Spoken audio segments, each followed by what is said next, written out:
Hello student, I am Bharvi Shrivastava. Welcome to my channel B Calculus. I hope you like my videos. If you like my videos, please like, subscribe my channel. Let's start now. Question 6. Let f equal to x, x to 1 plus x square, x belong to R, be a function from R to R, determine the range of f. ये हमें निकालना है. देखिए question है ना, ठीक है. तो अब इस क्वेश्चन में देखिए क्या दे रखा है. इसमें जो हमें इस क्वेश्चन में जो ये x प्लस एक्स, देखिए इसमें क्वेश्चन 6 दे रखा है. Let f x x square 1 plus x square, ये पेयर में दे रखा है ना. और इसने बोला कि x जो बिलोंग करता है रियल नंबर से, be a function from R to R, determine the range of f. इसमें हमें f की रेंज बतानी है ना. अब देखिए इसमें कैसे निकालते हैं इस क्वेश्चन में, कि जैसे अगर आपको ये पेयर में दे रखा है तो ये आपको भी पता है कि इसमें जो रियल नंबर रखेंगे अगर, तो मान लीजिए आप जैसे ये x x square x 1 plus x square है, तो हमें इसमें रियल नंबर ही रखना है. तो हम जैसे पहला लेते हैं, हम एक्स इक्वल टू ले लेते हैं 1 ले लेते हैं ना. तो देखो कैसे आएगा आंसर.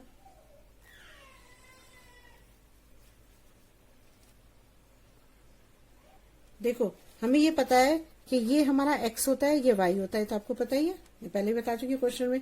तो हमने y एक्स स्क्वायर, एक्स तो हमें 1 और 2 जो भी रखते जाएंगे हम रखते जाएंगे. मान लो हमने x की वैल्यू 1 रखी, या 0 रख लो पहले ना, 0 रख लो. तो क्या लिखोगे, y इक्वल टू 0 का स्क्वायर हो जाएगा, 1 प्लस 0 हो जाएगा. तो यहाँ क्या आएगा, 0/1, तो आंसर 0 ही आएगा. ठीक है. अब हम रख देते हैं x बराबर, x इक्वल 1 ले लेते हैं. तो y बराबर क्या हो जाएगा, 1 प्लस 1, तो क्या आएगा यहाँ 1/2 आ जाएगा. ठीक है. अब जैसे कोई भी नंबर लेते जाओ, जैसे मैं आपको आगे के नंबर बता देती हूँ, थोड़े बड़े नंबर जैसे आपको पता लग जाए. मान लो आप x इक्वल टू ऐसे 2, 3, 4 तो आप लेके देख ही सकते हो. मैं आपको दूसरे और बड़े नंबर बता देती हूँ. x इक्वल टू 10 लेते हैं, तो क्या आएगा यहाँ पर 10, यहाँ आ जाएगा एक्स स्क्वायर है ना, हाँ, तो 10 का स्क्वायर हो जाएगा, 1 प्लस 10 का स्क्वायर हो जाएगा. तो क्या आएगा, यहाँ आ जाएगा 100 और यहाँ 101 हो जाएगा. ठीक है. अब y इक्वल टू ले लो आप, अब x इक्वल टू एक बार ले लो आप 11 ले लो. चलो, तो यहाँ 11 का स्क्वायर हो जाएगा, यहाँ 1 प्लस 11 का स्क्वायर हो जाएगा. ठीक है. तो जब यहाँ पर 1 प्लस 11 का स्क्वायर हो जाएगा, तो देखो जब आपने 10 लिया तो 10 का स्क्वायर 100 और 1 प्लस 10 स्क्वायर होगा तो 101 हो जाएगा. 11 का स्क्वायर लोगे तो क्या आएगा, 121, और 121 में 1 प्लस करोगे तो 122 आ जाएगा ना. ये आ जाएगा आंसर. अब नेक्स्ट देखो, अब मैं एक 20 का भी कर देती हूँ. y x इक्वल टू 20 ले लो, तो क्या हो जाएगा, यहाँ पर 20 का स्क्वायर हो जाएगा, अपॉन क्या हो जाएगा, 1 प्लस 20 का स्क्वायर. तो 20 का स्क्वायर कितना होता है, 2 तो 400 आएगा, 400 और ये ऐसे होगा स्क्वायर ना. तो 400 प्लस 1 401. अब देखो इन जो आपके ये जो सारे आंसर आ रहे हैं ना, आपने जो भी रियल नंबर लिए, आपको रियल नंबर लिए थे. देखो आपने पहले 0 लिया तो आपका आया 0 आया, दूसरे का लिया तो आपने 1/2 आया, तीसरे का लिया आपने जब x इक्वल टू 10 लिया तो 100/101 आया. जब आपने y का लिया 121/122 आया, y का लिया 401 आया. लेकिन इसमें से कोई भी ऐसा नंबर नहीं है जो मतलब 1 से ऊपर हो. मतलब कोई भी नंबर जो है आपका जो है मतलब 0 से नीचे ही सारे नंबर आ रहे हैं आपके. मतलब देखो 1 भी कोई नहीं, 1/2, ये सारे क्या है, 1 से छोटे ही तो है, सारे नंबर छोटे हैं. अब देखो मैंने बहुत सारे नंबर निकाले हैं, मैं वो नंबर लिख देती हूँ उसमें, तो आप देखना, इसको आप खुद करके देखना आप इसको ना. तो आप देखो, मैं आपको दिखाऊं. अब देखिए ये मैंने निकाले हैं, आप भी खुद भी निकाल के देख लेना. तो जब मैंने ये सारे निकाले, देखो ये प्लस पॉजिटिव ले रही हूँ, यहाँ 1 आएगा, सॉरी गलत कर दिया, 1 है.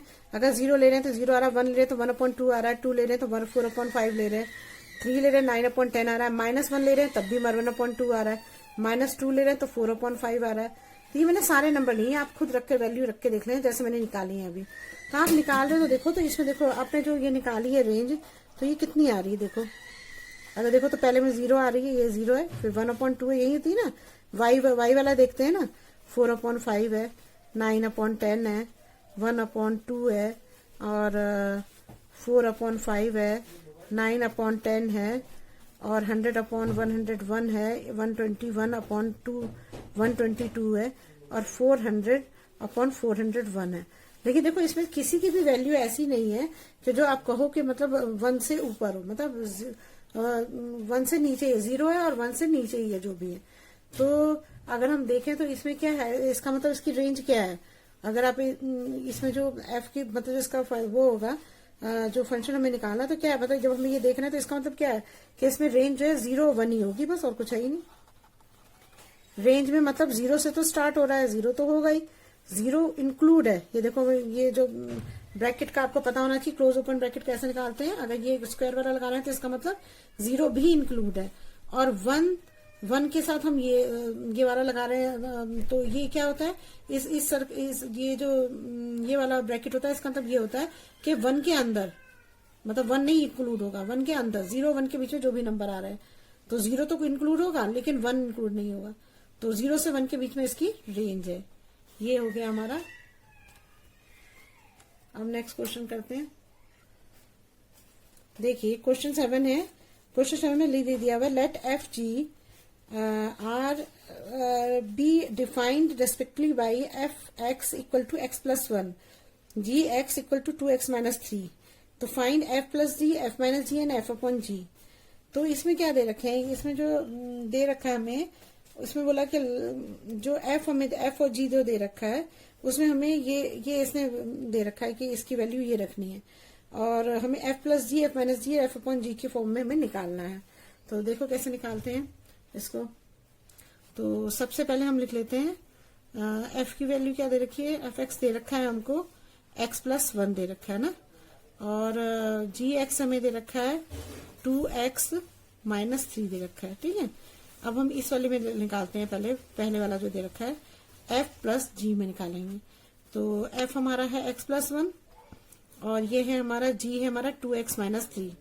तो क्या होगा x ये 3x हो जाएगा, तो यहाँ पर आ जाएगा हमारा 3x और 3 में से 1 गया तो माइनस 2। तो ये हमारा हो जाएगा पहले का आंसर। ठीक है, अब दूसरा करते हैं। देखो अब देखिए, अब ये हमारा 3x माइनस 2 आ गया। अब सेकंड करते हैं। सेकंड है हमारा f माइनस जी, ये दे रखा है ना, तो f दे रखा है हमें x प्लस 1 और ये दे रखा है हमें माइनस का साइन लगाएंगे, इसको ब्रैकेट में रखना पड़ेगा क्योंकि ये है हमारा 2x माइनस 3 है, क्योंकि माइनस बाहर है ना तो माइनस बाहर रखेंगे। तो यहाँ x plus 1 minus 2x plus 3 हो जाएगा। तो 2x और x में से x गया तो क्या बचेगा, x बचेगा, एक माइनस का x बचेगा ना, और प्लस 3 प्लस प्लस 4 हो जाएगा। तो यहाँ पर आंसर आ जाएगा। अब देखिए नेक्स्ट है ये तो हो जाएगा माइनस एक्स प्लस 4 आ जाएगा। अब थर्ड वाला करते हैं। थर्ड है हमारा एफ अपॉन जी। एफ अपॉन जी में आप एक्स रखोगे, एक्स क्या है हमारा, हाँ 2x माइनस 3 और ये है हमारा नहीं x प्लस 1 है, x plus 1 upon 2x minus 3 है। ठीक है, अब हमें ये पता है कि जब ये p अपॉन क्यू की फॉर्म में है तो हमें p अपॉन क्यू की फॉर्म में कोई भी चीज होती है तो q जो है 0 के इक्वल नहीं आना चाहिए, ये हमें देखना है। तो देखो इसको कैसे सॉल्व करते हैं इस तरह क्वेश्चन को। तो हम इसमें बस सॉल्व क्या करना है, सॉल्व करना चाहो तो सॉल्व कर भी सकते हो और साथ में बस आप इसे इतना लिख सकते हो इसमें। देखिए अब q इक्वल टू 0 नहीं होना चाहिए, मतलब ये हमारा p है और ये हमारा q है। तो अगर हम यहाँ पर रखें 2x माइनस 3 जो है हमारा 0 के इक्वल नहीं होना चाहिए, यही तो है ना, यही चीज तो आपको बताई गई। तो ये इक्वल नहीं होना चाहिए, तो यही होगा। तो अगर हम 2x माइनस 3 करें तो 2x और 3 को इधर ले जाएं तो 3 इधर आ जाएगा, x इक्वल टू क्या आ जाएगा 3 अपॉन 2 हो जाना चाहिए। तो हम इसको ऐसे लिख सकते हैं कि 3 अपॉन x जो है वो 3 अपॉन 2 के इक्वल नहीं होना चाहिए। बस यही होगा उसका आंसर। समझ आ गया? देखो ना ऐसा है ना, ऊपर की तो कोई वही नहीं है, बस नीचे का हमें देखना है कि क्यू जो है 0 के इक्वल नहीं होना चाहिए। ये मैंने आपको बताया था कि कोई भी चीज अगर ऐसे फॉर्म में होती है तो उसमें डिनोमिनेटर जो है वो क्यू वो 0 के इक्वल नहीं होना चाहिए। तो हमने इसी को पहले इसी को सॉल्व किया, हमें आगे सॉल्व करने की जरूरत ही नहीं है। जो चीज हमें दिखानी है तो वही तो दिखाएंगे। तो 2x माइनस 3 करा तो माइनस 3 को इधर ले गए तो x इक्वल टू 3 अपॉन 2 आ गया। तो हम यहाँ लिख सकते हैं कि x जो है मतलब x जो है 3 अपॉन 2 के इक्वल नहीं होना चाहिए, प्लस का साइन है। ठीक है, अब नेक्स्ट करते हैं क्वेश्चन। देखिए फ्रेंड, क्वेश्चन 8 दे रखा है आपको, लेट f इक्वल टू, ये पेयर प्रोडक्ट दे रखे हैं 1 1 f दे रखा है ना, ये f दे रखा है f, तो ये पेयर्स में दे रखे हैं 1 1 2 3 0 1 माइनस 1 माइनस 3। तो इसने ये बोला कि function from z to z का मतलब इंटीजर, मतलब इंटीजर से इंटीजर तक है, मतलब जो आप वैल्यू रखोगे वो भी जेड रखोगे और आंसर भी इंटीजर में ही आना चाहिए। Define by F x. F x हमें डिफाइन करना है ए एक्स प्लस बी में for some integer a b. A b को हमें फाइंड करना है।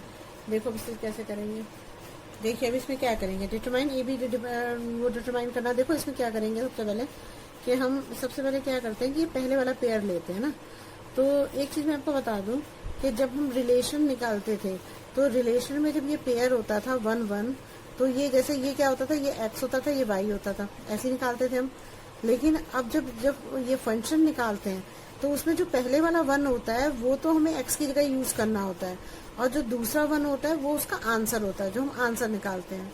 यही तो होता है ना, एक जो आपने निकाला है कि ये हमारा x होगा और ये हमारा आंसर होगा, यही तो होता है। जो वैल्यू में जो हमें वैल्यू रखनी होती है वो पहली वैल्यू होती है, और जो आंसर आता है वो दूसरी वैल्यू होती है, यही तो होता है। डोमेन और रेंज पढ़ा है ना आपने, उसी तरह से निकालते हैं इसको। तो अब देखो इसमें हमारे तो हमें ये f दे रखा है, तो ये हमारा क्या है, ये हमारा x है और ये हमारा आंसर है, ठीक है। तो हमें सबसे पहले लेते हैं 1 और 1 ले लेते हैं, ठीक है। तो ये वाली इक्वेशन लिखो, ये इक्वेशन है f x equal to a x plus b है। तो अब देखिए इसमें क्या करेंगे, ए एक्स प्लस बी लेंगे तो हमारा x, ये तो x है तो x की जगह रख दो उसे, a इंटू 1 हो जाएगा और प्लस बी दे नहीं रखा है, और आंसर इसका क्या है 1। इसको जब सॉल्व करेंगे तो इसका आंसर 1 आएगा। तो ये हमारी पहली इक्वेशन हो गई। अब दूसरी इक्वेशन में लिखो, तो दूसरी इक्वेशन में हम क्या लिखेंगे, अब दूसरी वैल्यू ले लेते हैं। तो दूसरी वैल्यू हम लेते हैं, हम ये 2 और 3 पेयर लेते हैं ना, दूसरा वाला। तो क्या हो जाएगा, a इंटू 2 प्लस बी, और आंसर क्या होगा इसका 3, ये लिख देंगे। तो ये दो इक्वेशन बन गई हमारी। अब दोनों इक्वेशन को हमें फर्स्ट और सेकंड को जब हम सब्ट्रैक्ट करेंगे तो क्या आएगा, देखो यहाँ पर आएगा a plus b equal to 1 और 2a plus b equal to 3 आ जाएगा, ठीक है। अब हमें सब्ट्रैक्ट करना है तो साइन चेंज करने पड़ेंगे, तो ये तो कैंसिल हो जाएगा। यहाँ पर क्या बचेगा, -a, और यहाँ पर बचेगा -2। माइनस से माइनस कैंसिल हो गया, तो a इक्वल टू क्या आ गया हमारा 2, a की वैल्यू आ गई। अब हमें b की निकालनी है वैल्यू, तो ऐसा करो पहले वाले में रख दो b की वैल्यू, जो इक्वेशन फर्स्ट है। तो वैल्यू पुट इन इक्वेशन 1 में रखेंगे ना। तो देखो क्या होगा, a इंटू ए था ना, a प्लस बी था ना, तो a plus b equal to 1 था, तो a की वैल्यू यहाँ पर रख दो 2 होगा, प्लस b हो जाएगा इक्वल टू 1 हो जाएगा। तो b इक्वल टू क्या हो जाएगा 1 माइनस 2 हो जाएगा, तो यहाँ b इक्वल टू -1 आएगा। तो b की वैल्यू हमारी क्या आएगी, -1 आ जाएगी। a plus b equal to 1 है, तो a की जगह हमने जो निकाला है 2, तो 2 रख दिया यहाँ पर, और 2 प्लस बी हो गया इक्वल टू 1 हो गया। तो b इक्वल टू क्या हो जाएगा, जब जाएगा -2 हो जाएगा तो -1 हो जाएगा। तो हमारे दो ये a और 2, a b और b की वैल्यू आ गई। बस यही है इसका आंसर। अब नेक्स्ट करते हैं। देखिए क्वेश्चन 9 है, let r be a relation from n to n। मतलब जो नेचुरल नंबर से नेचुरल नंबर तक है, ये जो r be a relation from n to n defined by, मतलब n ही हमें लेना है, और n ही आंसर में भी नेचुरल नंबर ही आना है। और r इक्वल टू जो रिलेशन है इसका ए बी के बीच में जो ए बी एक रिलेशन है, और ए बी जो है वो बिलोंग करता है नेचुरल नंबर से, एंड ये कंडीशन हमें रखनी पड़ेगी कि a equal to b square आना चाहिए। Are the following true. तो हमें पहला ऑप्शन दे रखा है कि अगर हम ए लेते हैं, तो अगर मान लो हम ए लेते हैं, तो अगर मान लो आप यहाँ पर 1 1 ले लो, तो क्या आएगा, 1 1 लोगे तो क्या आएगा, 1 1 का तो ये वाली कंडीशन तो नहीं आ पाएगी ना। तो इस कंडीशन का मतलब, इस कंडीशन का क्या मतलब है, इस कंडीशन का मतलब ये है कि अगर हम यहाँ पर ये मान लो आप, ये दोनों बीच इक्वल है, तो मतलब ये कोई हो और इसका स्क्वायर हो, तो ये हमारा हो जाएगा 4 है। अगर मान लो 4 है और ये 2 है, तो ये 2 बनेंगे ना। तो 4 है, अगर 2 का स्क्वायर करोगे तो क्या आएगा, तो 4 इक्वल टू 4 आ जाएगा, तभी तो ये बराबर होगा। तो ये 4 का स्क्वायर और 2 का स्क्वायर ये होगा, तो मतलब हमारे जो पेयर बनेगा 4 और 2 बनेगा। ऐसे ही हम अगर 9 लेंगे और 3 लेंगे तब बनेगा। देखो अभी ए बी का स्क्वायर करना ना हमें, तो ए है हमारा 9 और बी का स्क्वायर करेंगे तो क्या होगा हमारा 3 का स्क्वायर, तो 9 इक्वल टू 9 आ जाएगा। तो इससे से बनाना है हमें, ये पेयर बनने चाहिए। तो अब इसमें तो ये कंडीशन पूरी नहीं हो रही ना। अगर ए लोगे, मान लो 2 2 ले लेते हो, तो 2 और 2 लोगे तो ये कहाँ बिलोंग कर रहा है आर से, क्योंकि ये कह रहा है कि जो इसका रिलेशन है वो रिलेशन ये होना चाहिए, तो इस रेशो कहाँ बिलोंग कर रहा है, तो 2 जो है वो नहीं बिलोंग करेगा इससे, 2 स्क्वायर आ ही नहीं रहा है, तो ये हम लिख सकते हैं कि ए और ए जो है ये बिलोंग नहीं करेंगे आर से। तो इसका स्टेटमेंट क्या हो गया, फॉल्स हो गया। कोई भी नंबर रख के देख लो, 1 1 भी रख के देख लो, कुछ भी रख लो, जब एक जैसे नंबर लिखेंगे तो वो आंसर वो आएगा ही कहाँ, ये इसको फॉलो कभी करेगा ही नहीं, ए इक्वल टू बी स्क्वायर कभी होगा ही नहीं, तो ये तो फर्स्ट वाला तो फॉल्स हो ही जाएगा। अब सेकंड करते हैं ऑप्शन। अब देखो दूसरा बोल रहा है कि ए बी बिलोंग करता है आर से, तो वो कहता है क्या अगर बी और ए बी के मतलब बिलोंग करेंगे आर से।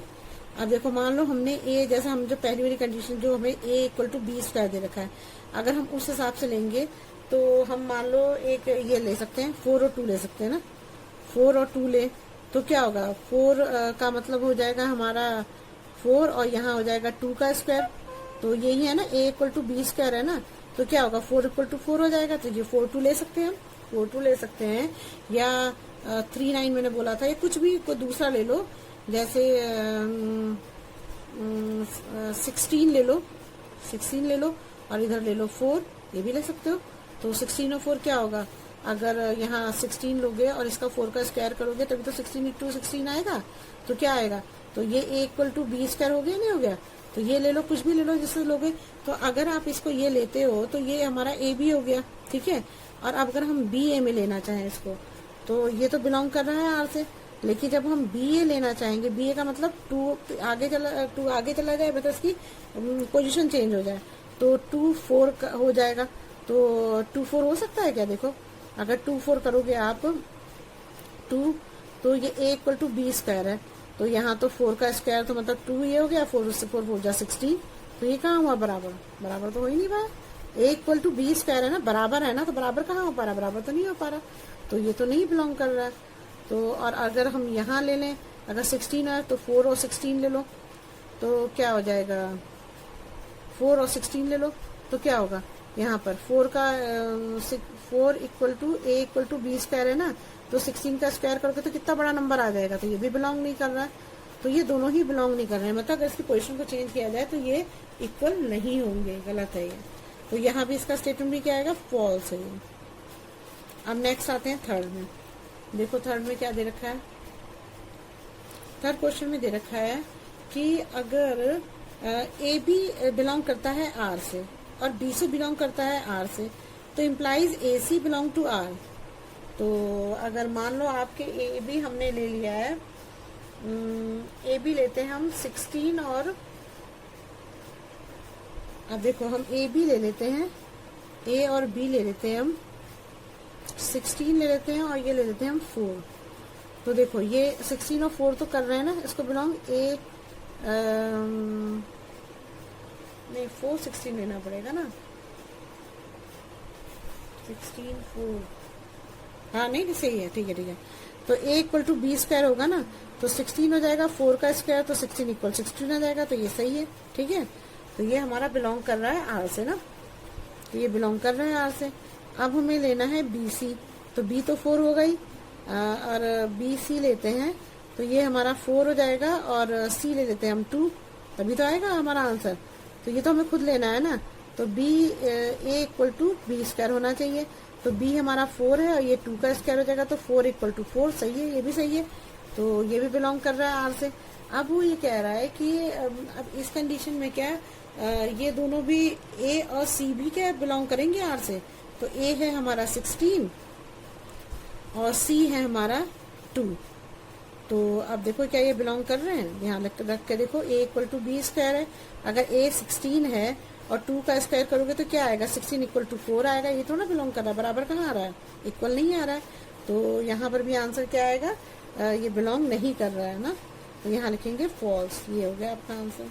अब नेक्स्ट करते हैं, इसमें जो क्वेश्चन दे रखा है ये वाला हमारे जो ये 10 क्वेश्चन है, इसने ए सेट दे रखा है, एक बी सेट दे रखा है, फिर उसने एफ दे रखा है, ये फंक्शन दे रखा है, तो देखो इसने पूछा है कि f is a relation from a to b, क्या जो एफ जो है वो रिलेशन को ए टू बी के रिलेशन को कर रहा है, तो रिलेशन के लिए क्या जरूरी होता है, रिलेशन के लिए ये जरूरी होता है कि ए के जो ए का जो पहला जो इसका जो एलिमेंट है वो ए का आना चाहिए, दूसरा एलिमेंट बी का होना चाहिए, ये होना चाहिए। अब देखो 1 पहले का है, 1 इसमें ए में है, अब बी में 5 है तो बी में 5 दे रखा है, ठीक है। फिर 2 जो है ए में है, 9 जो है इसमें है, 3 इसमें है और 1 इसमें है। तो मतलब सारे एलिमेंट मतलब ए के एलिमेंट इसमें है और बी के भी एलिमेंट है, तो इसमें रिलेशन तो बन रहा है, रिलेशन तो सही है। रिलेशन के लिए हमें सिर्फ इतना ही होना चाहिए कि ए का एलिमेंट पहला होना चाहिए और बी का एलिमेंट दूसरा होना चाहिए, तो वो तो है ही दोनों में, तो इसका मतलब रिलेशन तो बन ही रहा है। तो हम यहाँ लिख सकते हैं यस, यहाँ पर आपको लिखना पड़ेगा yes it is a relation from a to b, ठीक है ना, रिलेशन तो बन ही रहा है। अब दूसरा वो बोल रहा है कि f is a function from a to b, क्या ए टू बी का फंक्शन भी है एफ? तो अब देखो फंक्शन में क्या होता है, फंक्शन में क्या चीज जरूरी होती है। फंक्शन में मैंने आपको बताया था, 2-3 कंडीशन बताई थी मैंने आपको कि अगर फंक्शन में जैसे एक ए है, जब एरो डायग्राम जो बनाते हैं हम, ये ए सेट है, ये बी सेट है, तो 1 2 3 4 है और 1 2 3 4 और 5 तक है ना, बहुत लंबा है तो है ना, 5 6 7 लंबा ही। तो मैं थोड़ा सा आपको बता देती हूँ। जैसे मान लो अगर 1 का है तो 1 का कोई मान लो 2 बन रहा है, ठीक है ना, तो ठीक है। 2 का 4 बन रहा है, ठीक है, तब तो ये फंक्शन ठीक है। लेकिन अगर 2 के 2 बन जाए, 4 भी बन जाए, 3 भी बन जाए, तो ये फंक्शन नहीं है ना। अब यही चीज मैंने आपको देखो यहाँ पे दिखाई है, देखो ये 1 2 3 4 है और ये मैंने 1 2 1 5 9 मतलब एक सेट का यहाँ लिख दिया और बी सेट का यहाँ पे लिख दिया, ठीक है। अब ए सेट का भी अब जब देखो अब इसको मैच कर रहे हो तो 1 का 5 है, 1 से 5 मिला दिया, 2 का 9 है, ठीक है, 3 का 1 है, 3 का 1 मिला दिया, अभी तक सबके 1 बने हैं, ठीक है। 4 का 5 है, 4 का 5 है, ठीक है। फिर 2 का 11 है। अब देखो यहाँ पर मैंने आपको बताया था ना कि इसमें क्या कंडीशन होनी चाहिए, फंक्शन के लिए ये कंडीशन होनी चाहिए कि ए के सारी एलिमेंट के पहले तो इमेज होनी चाहिए, तो ए के सारी इमेज है, तो पहला कंडीशन को तो पूरा कर रहा है। दूसरी कंडीशन ये होती है कि मतलब हर एलिमेंट का एक इमेज होनी चाहिए। जैसे ए की 5 है, एक इमेज है, ठीक है, 3 की भी एक है, 1 है, 4 की भी एक है। लेकिन जब यहाँ पर 2 पे आते हो तो 2 की 9 भी इमेज बन रही है, 11 भी इमेज बन रही है। जब 2 इमेज बन रही तो ये फंक्शन नहीं है, तो यहाँ लिखना पड़ेगा f is not a function from a to b, no it is not a function a to b because 2 has 2 image, क्योंकि जो 2 नंबर है, 2 एलिमेंट है, उसकी 2 इमेज बन रही है, तो ये फंक्शन नहीं है। ये तो हो गया हमारा 10 क्वेश्चन। अब 11 क्वेश्चन देखिए। 11 क्वेश्चन में दे रखा है हमको let b the subset of z into z defined by z into z मतलब इंटीजर, तो 2 इंटीजर मतलब 2 सबसेट हैं और बाई एफ उसने बोला कि जो फंक्शन है वो a b comma a plus d मतलब 2 पेयर दे रखे हैं इसमें ना, तो पेयर वो ए। अब बोल रहा है कि ए बी जो है वो बिलोंग करता है जेड से, है ना, तो इफ एफ मतलब ए बी जो है हमारा जेड से मतलब इंटीजर से बिलोंग करता है। इज एफ ए फंक्शन, अगर एफ फंक्शन है तो z to z justify your answer, और हमें इंटीजर लेके इनको देखना है कि ये फंक्शन है या नहीं है, ये चीज हमें देखनी है। अब देखो इस क्वेश्चन को कैसे करेंगे। अब मान लो आप एक लेते हो, इंटीजर लेना है, इंटीजर हम कुछ भी ले सकते हैं, ए बराबर इक्वल टू 1 ले लो, ए इक्वल टू 1 और बी इक्वल टू 2 ले लो, ठीक है। और इधर आप दूसरा इंटीजर ले लो, जो इंटीजर प्लस माइनस दोनों ले सकते हैं ना, तो -1 ले लो और बी इक्वल टू -2 ले लो। अब देखो इसको हमें ए बी इस वाले इसमें इस वाले फॉर्मेट में रखना है ना, a b a plus b में, तो पहले ए बी में रखो तो क्या आएगा। अब देखो ए बी और हमारा क्या है ए प्लस बी है, इसमें रखो इसे। अब देखो इसको इसमें रखोगे तो क्या आएगा, ए बी का क्या होगा 1 इंटू 2 और यहाँ पर हो जाएगा हमारा दूसरा है हमारा ए प्लस बी है, तो ए प्लस बी का लोगे तो क्या आएगा 1 प्लस 2, तो यहाँ पर क्या बनेगी हमारी, यहाँ पर बनेगा हमारा 2 और ये दूसरा हो जाएगा 3, ये बन गया हमारा, है ना। अब दूसरे में यहाँ पर लो तो यहाँ क्या हो जाएगा -1 इंटू -2 और दूसरा क्या होगा हमारा a प्लस बी है ना, तो -1 -2 ये प्लस होगा, ठीक है। अब देखो यहाँ माइनस से माइनस कट जाएगा, यहाँ पे तो 2 ही आएगा। इसको करोगे तो आप क्या आएगा -3 हो जाएगा, प्लस हो जाएगा, साइन का माइनस का साइन आएगा, तो -3 आ गया। अब देखो यहाँ पे 2 बन गए। अब दूसरा लो, दूसरा मैं अब और कुछ ले लेती हूँ, a इक्वल टू 6 ले लेती हूँ, एक 2 और 6 ले लेती हूँ, चलो a का 2 ले लेती हूँ, b का 6 ले लेती हूँ, ठीक है। यहाँ a equal to -2 b equal to -6 ले लेती हूँ। अब देखो, अब यहाँ पर ए बी होगा तो ए बी क्या होगा, ए बी होगा 2 इंटू 6, इसी फॉर्म इसमें रखेंगे ना, 2 इंटू 6 हो जाएगा। और यहाँ पर होगा हमारा क्या है, 6 प्लस 2 है, ठीक है। तो अरे 2 प्लस 6 है ना, 2 प्लस 6 है, तो क्या होगा 6 2 12 हो जाएगा, यहाँ 6 2 8 हो जाएगा। अब यहाँ पर करोगे तो क्या आएगा, यहाँ पे करोगे आप तो हमारा -2 ले रहा है यहाँ पे हमने, क्योंकि उसने बोला है कि इंटीजर लेने को बोला है, तो हमें तो इंटीजर में तो माइनस भी ले सकते हैं, तो हमने यहाँ पर लिया -2 और प्लस -6 लिया ना, और यहाँ पर लिया हमने -2 इंटू -6 लिया। उल्टा लिख दिया, इसको इधर लिखना चाहिए था, उधर इसको इधर लिखना चाहिए था। चलो मैं दोबारा से कर देती हूँ। इंटू हो गया और ये हमारा हो गया प्लस का साइन ना, तो ये क्या होगा 6 2 12 हो जाएगा, माइनस माइनस कट जाएगा, 6 2 12 हो जाएगा। यहाँ पर क्या आएगा 6 2 8 आएगा, लेकिन जो बड़े का साइन आता है तो -8 आ जाएगा। तो अब देखो इसमें क्या क्या चीज, इसमें फंक्शन है या नहीं है वो कैसे देखेंगे, वो इस तरह देखेंगे कि इसका 2 3 आ रहा है, इसका भी 2 और -3 आ रहा है ना, और यहाँ पर आ रहा है 12 और 8 आ रहा है, यहाँ पर भी 12 -8 आ रहा है, ठीक है। तो अब देखो इसमें जो है, अब देखो इसमें जो है ना, इसके जो जैसे 2 के 3 भी बन रहा है और -3 भी बन रहा है, 12 का 8 भी बन रहा है, 12 का -8 भी बन रहा है, तो 2 इमेज बन रही है ना, फंक्शन के लिए तो 2 इमेज बननी नहीं चाहिए। अगर 2 की 3 है तो 2 मतलब दूसरी इमेज इसकी, मतलब 2 की दूसरी इमेज बननी नहीं चाहिए थी, है ना, एक इमेज बननी चाहिए। यहाँ 12 की 8 थी तो 12 की दूसरी इमेज नहीं बननी चाहिए थी, तो ये तो फंक्शन हुआ ही नहीं। तो यहाँ लिख देंगे कि f is not a function, यहाँ लिख दो आप f is not a function, function है ही नहीं है। क्यों नहीं है, बिकॉज 2 हैज 2 इमेज, 2 इमेज बन रही है, तो इसका मतलब क्या है, ये फंक्शन है ही नहीं। बस यही है इस क्वेश्चन में। अगर आपको मेरी वीडियो अच्छी लगी तो प्लीज से लाइक और सब्सक्राइब करिएगा और शेयर करिएगा, और अगर कोई प्रॉब्लम हो तो कमेंट बॉक्स में कमेंट करिएगा, मैं जरूर सॉल्व करूंगी। Thank you.